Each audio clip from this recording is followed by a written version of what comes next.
Okay. Nick, what gave you the confidence to go ahead and throw Covington out there? Well, I just probably based on yesterday's action, live action, and then we got in some quick foul trouble with both our wings, and KD was out there, and I just thought I needed another guy with some size to battle him. What did you make of his defensive impact? It kind of seemed like he was able to make some plays on that end. Yeah, I always like the first couple things is do you have the ability and do you want to do it?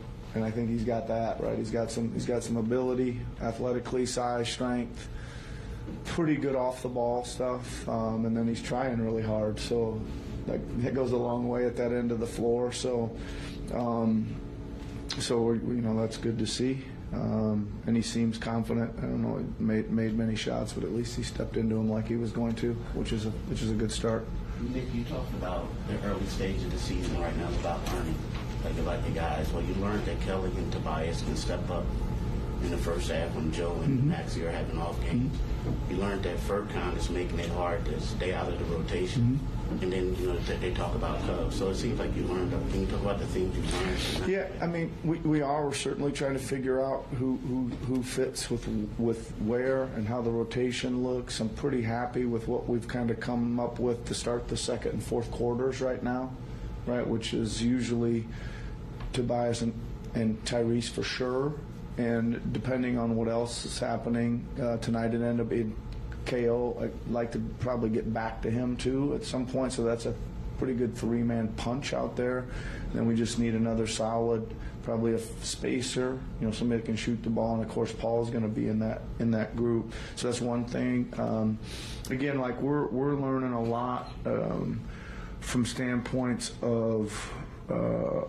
Coverages, both sides of the ball start offensively. We're seeing a lot, some similar things of when we're running actions of how teams are playing them. We worked on some counters to that yesterday. There was kind of a whole new scheme we saw today that we've kind of figured out a little bit in the second half, but we haven't really gone over the specifics of that. So that'll be on the docket for next time we get together. And then, we did try a few things today defensively that maybe I need to review. I got to watch the tape first, but there was a couple things I didn't think we were figuring out the front part of it, but not the back side of it. So just continue to evaluate, the schemes that we're seeing and schemes we're playing. Three things stood out to me, though, like the first half with those two guys. And then in the second half, I don't know, you guys were up.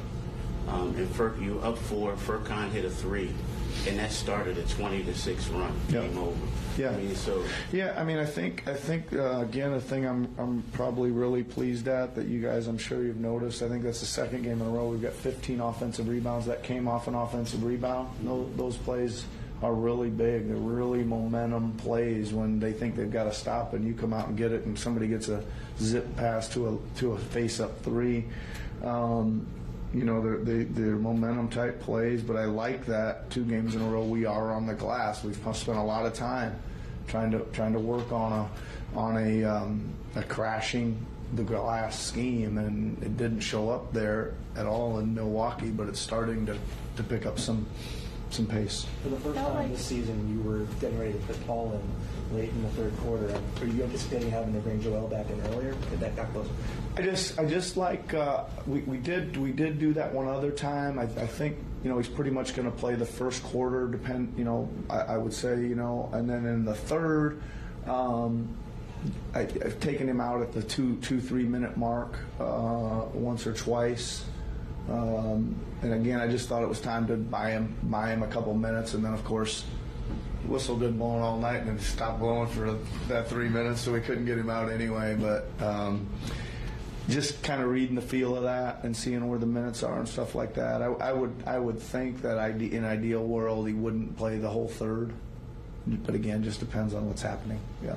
It felt like a quieter night for Tyrese in the first half. What does it say about his growth as a young player to be able to have the fourth quarter he did, finish with 22, 5, and 10, and all yeah, it's not enough. It's not enough. He's too good to have a quiet first half. He's got to not get into those modes where he's not being more aggressive. I'm not criticizing him. I'm just trying to keep him employing that he needs to be more aggressive. He's too good at beating people off the dribble. He's too good a shooter to not take more chances, his own chances. So we're going to keep working on that a little bit. But I'm glad that he bounced back. We started calling a few things for him. You probably saw we ran the same play about 7 straight times, and then we flipped it around and ran the same thing going the other direction. And he came off and hit a 3 one time, and he drove in one time and laid it in. You know, so again, like sometimes when the ball isn't finding you or you're not as aggressive as we'd like you to be, we try to manufacture some things to get them aggressive, and there's a little bit of what was going on in the fourth.